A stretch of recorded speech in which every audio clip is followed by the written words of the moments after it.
I'm so excited. I'm here. A new episode of Off Script with a special guest, a friend for years. You've seen me grow up, and Courtney B. Vance. How are you doing today? I am well. I'm glad to be in this beautiful city of clouds today. Yeah, but you're in New York, so it's once you're in New York, it's weather It doesn't really is matter, what it right? is. Doesn't matter. You're in the Good, city. good. So you had an opportunity, and I'm going to get into it, and we'll start with this. Right, you're doing a piece for an amazing man, a man who is such a great individual, great inspiration, a great legacy within the community of people of color. And I love this because we have the young individuals. The further I think we get away from certain time points in history, the least amount of effect it has on generations, right? And what you're doing here with this project is an amazing, amazing thing. So thank you so much for that. For my kids, I appreciate that. Now, tell me a little bit about this project. You know, you talk about what we the further away you get from I'm a history buff. I love big biographies, and I didn't know anything about W.E.B. Du Bois. All right, so that's the proper name is Du Bois, not Du Bois, right? Because people, depending on who you talk to, they try to get fancy with the I name. know he pronounced it the anglicized way, Du Bois. Yes. And he was as big as in the black community. You have if you go in black people's homes post 1963 up to 2000 or so, they have a picture of Jesus and a picture of MLK on the prior to 63 that was Jesus and W.E.B. Du Bois. That's how big he was. And I didn't know that. Yeah. It's so it's how quickly and how easily, and when we forget and erase people. When he died in Ghana, as the president of Ghana gave him a state funeral, as on the same day that MLK was delivering his "I Have a Dream" speech. Wow. He was the largest man pre-MLK was leaving, and MLK was ascending. Wow. And they were both at the same time. They were leaving and ascending at the same time. And that for us not to know Yeah. who he was, that's how things can repeat. That's how we lose a sense of who we are, because we don't continually revisit Yes. and say, don't never forget. Yep. Never forget. Never forget. And in the information age, we say that. Yes. And so that's And what that's scary. Right? That right there that's is a scary. statement. And Yep. that's why I love history. I read. If it's not under, I was just saying, if it's under 800 pages, biography, I'm probably not going to read it. No. Wow. It's got to be 800, 900, 1,000. I just finished Ron Chernow's Twain, about Mark Twain. I had no idea. I mean, that's what it is. With this. I got to get to that level. That's why the audio books. Yes, now, I'm excited about this. right? Because I'm an audio guy. I listen. These books now allow us to, with W.E.B. Du Bois, the first volume, which is 600 pages. The second volume, which we'll start in September, recording it and me narrating it, is I believe 650 pages. So it is an opposite, which is the second half of his life. Yeah. You So what got you? What was the thing that caught you to say, yes, I want to do this project? What was it about? What was a major effect that W.E. Du Bois had on you? Pastor, as I said, I didn't know anything about him, but I had his book, the first volume, on my shelf for 30 years. Wow. Saying, I got to read this, but I don't want to carry it around with me. Yeah. You can hurt somebody with these Yeah. books. Serious. Right? So I said, every 2 years I would check to see if someone had recorded it yet. Oh well, I've listened to these other biographies. So I came, I happened to, to come in contact with the writer, Professor David Levering Lewis, and at a commencement, and I missed him. I didn't see him, so I tracked him down, and I was able to ask him, why isn't there an audiobook version of? And he said, Courtney, this book, the first volume came out in 1993. There was no audio Yeah, the audio books. books. And then the second volume, and it won the Pulitzer Prize. The second volume won the Pulitzer Prize in 2000, and there still was no. So I said, oh, that was the end of that's all I wanted to know. But he said, so what are you saying? Yeah. I said, what do you mean, what am I saying? He said, are you saying you want to do it? Nice. I said, well, that's not why I called you, but yes, I'll do it. I want to do it. You got a voice That's how for it happened. Yes. That's how it happened. And then you say challenge accepted. Challenge accepted. Nice. And I knew nothing about him, but I knew the only way I would do it would be to work with the director who directed me on when I recorded my first one, which was Professor Neil deGrasse Tyson's The Astrophysics and the Military, Yeah, and that was which a tough I one. knew nothing about. That was another tough one, though. Oh my goodness!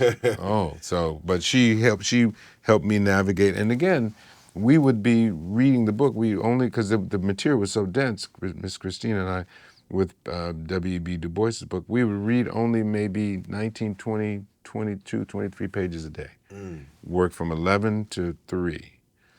But the material is so dense, and that's all you could do. Yeah. And so it takes us, about 26, 28 days to record, Monday through Friday, 11 to 3. And you just go, that's what we got to today. That's where we got to today.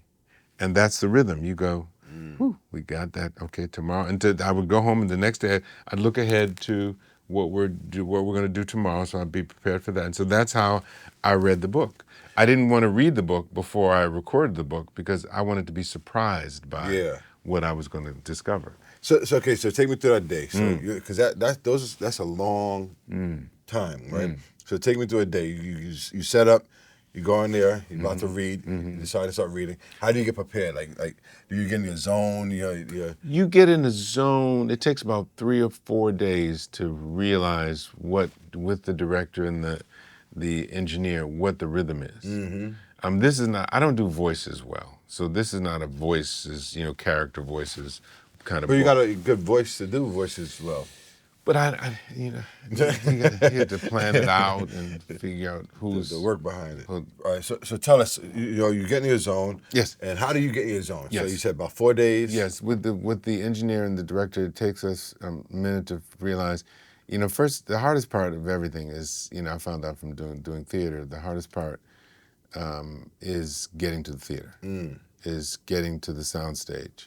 Because once you get there, I know what to do. I got to get my little rhythm. I go in to get my tea and get my, for my first batch, I plug in, put my things where they go. I have a little thing that I keep in my hand, a little chamois I keep in my hand, and make sure I have my pillow in the right place. I mean, it's those little things, because after 2 hours, the words start to swirl in front of you, and so you really have to, know what you do, what you have to do to get yourself, ready. I mean, it's in life, everything is about a rhythm. What is the rhythm? And after a while, you just become, I know what I'm doing. I come in, boom, I know that, boom, boom, and so, the rhythm in the booth.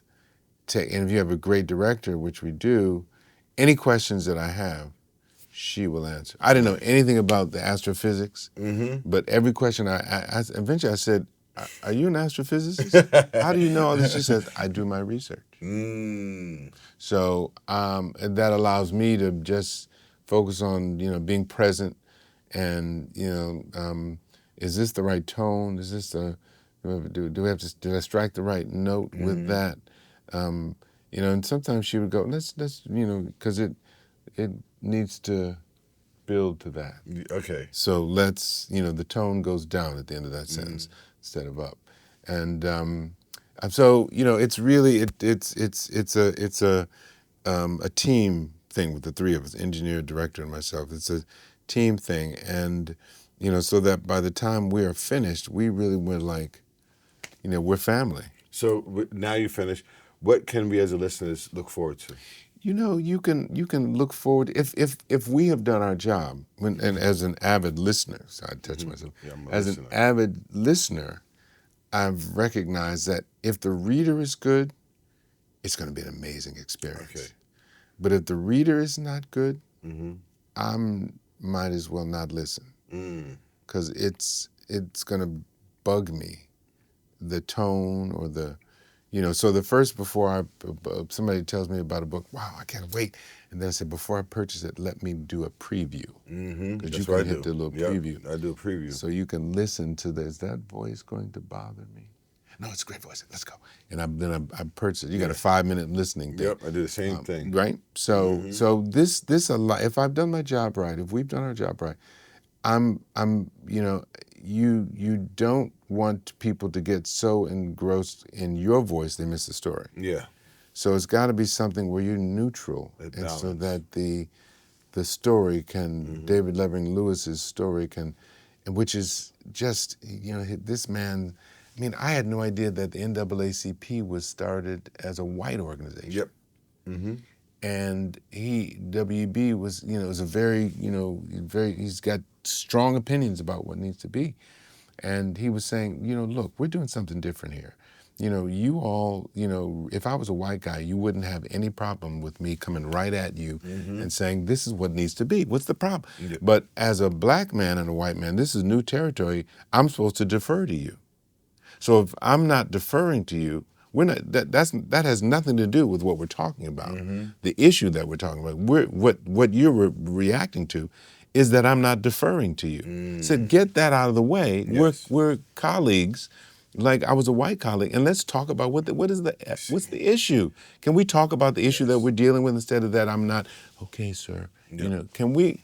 And so it was very difficult for them to actually put the society aside and talk about what's important about for this particular issue, and then the next issue, and then the next issue over here, and the next issue over here, so we can do something different and create an organization. And that's something that's key, because that right there is still what's going on, right? In certain areas, in certain environments and stuff like that. And that's why I think this story needs to be told for generations. Like I don't want my grandkids and come into the house and saying, hey, have you heard of W.E.B. Du Bois? And they're like, and they won't know it, and that hurts my heart, because of all the work that he's done. So once again, this story, and then put it on Audible. Genius idea, right? So God used you, inspired you to ask the author, and then the author said, "No, the challenge is on you," and you said, "Challenge really accepted." did. So He really that was an challenged amazing me. thing, and I appreciate it. How does your faith, help you navigate the arena? Because you're an actor, right? You are on big screen. You're on the stage. Now you're doing audio books and whatnot. And this probably won't be your last audio book. No. So how does your faith help you navigate this arena? It's all about my faith. It's all about our faith. That allows me to stay calm when I don't know what's next or what's happening, or is this the right choice to make? Is this the right timing? Is the timing right to actually to ask, can we go in this direction? Is this, so it's all about, so I don't panic. Yeah. As when the disciples were rowing across and they were on the one side, and Jesus said, I'll see you on the other side. He just didn't tell them that they were going to go into the storm. But if he says, I'll see you on the other side, you know that despite the storm, you're going to get to the other side. So storms of life happen to all of us. We're in a storm now, but we will get to the other side of it. Just like and that's why I read biographies, to actually see how people dealt with the storms in their lives. And I was going to ask, can you correlate your experience with something that you with this project with W.E.B. Du Bois and what the storm that he's going through? The storm he went through he was born a generation removed from slavery, and they were figuring out, people at the time were white and black were figuring out, is it W.E.B. Du Bois's way, or is it Booker T. Washington's way? Which is the agrarian, let's, the trades, do the trades, and it's a combination. But white folks at that time were, because bottom line, it's all about the vote. Yeah. Yep. We don't want to educate them too much so that they start to come into our areas and impact our lives in terms of, making sure that white folks always have what they always need and that we don't have to answer to black people. Yeah. So we don't want them to be engaged, but we don't want to seem like we're trying to keep them down. So they were, so it was as our director Christina said, they were figuring it out Yeah. as they went along. Yep. They were the country was trying to figure out what direction it's going. It's this fresh out of the Civil War. He came into his own, into college and on 1885. The Civil War, that was a generation removed from the Civil War. So they're trying to get there, but are you really helping black people, or are you just helping yourself? Are you only giving money, these rich philanthropists, to causes that keep black people down? Or are you giving them to causes that help bring black folks into the mainstream? Yes. That was the his dilemma. Faith was strong, right? He had to be W.E.B. Yeah. W.E.B. started off with in a very religious, the Congregationalists, but then life happened to him and he went away from his faith. I never, and we'll find out whether or not he came back to it in the second half. Okay. In volume 2, but in volume 1, no, he was not about God. Not at all. His God was himself. Yeah. For that period of time. But life has a strange way of reordering ourselves when we actually come up against ourselves. Have you ever found yourself where you struggle with your faith and your belief in God? Not when I gave my life to Him, because we were. My wife and I, the first 3 years of marriage are very difficult. As the Bible says, how two become one is a mystery. And so, I had to get knocked on my booty for me to recognize, okay, Lord, what do you want me to do? How you want this to go? Yeah. And let me do it your way. I've tried it my way. Yeah. And as Dr. Phil said, how's that work for you? Yeah. And then plus, see, me knowing your wife was going to have that anyway. Nah, she ain't gonna budge unless she knows you of the faith, and if you are, then okay. Yeah. Okay. Let's do this together. Now, okay, come on now, let's go, Court. I know who you are. Yeah. But it took her a minute to actually, and it took me a minute to actually realize, no, I'm gonna mess this up if I don't do it the right way. Yeah. She needs a certain kind of husband, and I've got to be that. I've got to allow him to transform me into the man that she needs. That's good. And if I'm the man that she needs, then she's the woman I need. Wow. And that transformation has to happen. Otherwise, then we're always constantly going, well, it's her. Yeah. It's not me, it's her. That'll preach. My goodness. I'll give you credit. So when I'm preaching that, please I'll give you credit. That. Right, the first 2 times, right, and they said, and theology school, it says we got the right to copy, right? So, stealing is present. All right, so as we wrap up, once again, I just want to say thank you and for making the time to be part of this. Thank you for being a friend to me, not just to me, my dad, my family. So as we close, big picture, right? You got first. Part of the book, right? 2 parts. It's coming out this month in June. The first part drops tonight. Today has dropped already. It's dropped, right? So it's available in June. If you're watching, it's available. Right. The second we begin work on it in September. Okay, so you're gonna begin in September. What is the big takeaway for the people who are gonna be listening to this? Well, that it's that we continue to, if we're, that you don't panic. We've been here. This fabric, this grand experiment, the democracy, the fabric stretches, but it doesn't tear. Yeah. So let the process work.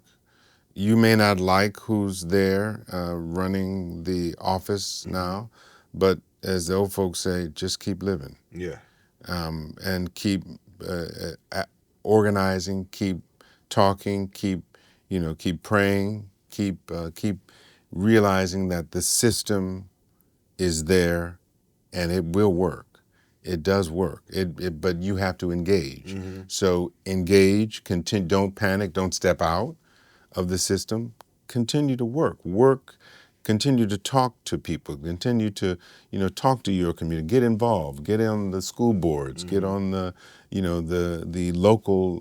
The things happen locally.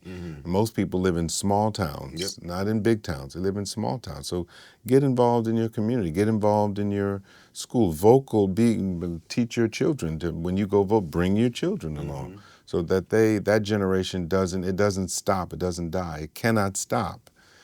People recognize that power. Now we see what the power of the vote is.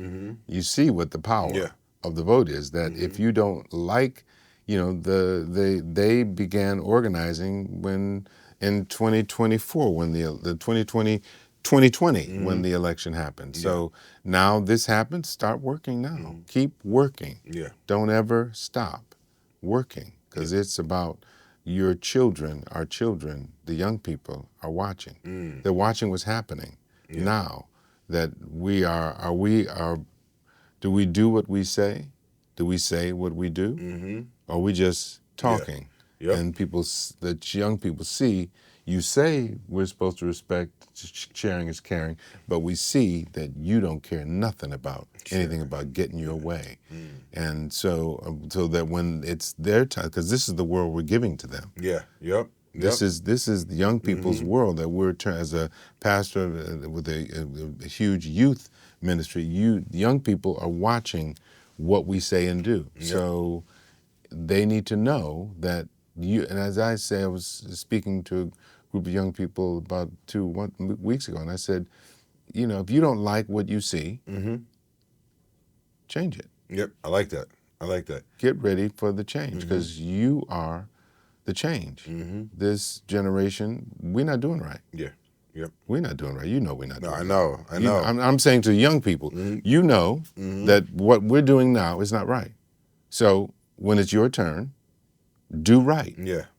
Don't go, well, they did it, we're going to do the same thing and worse. No, it's not right.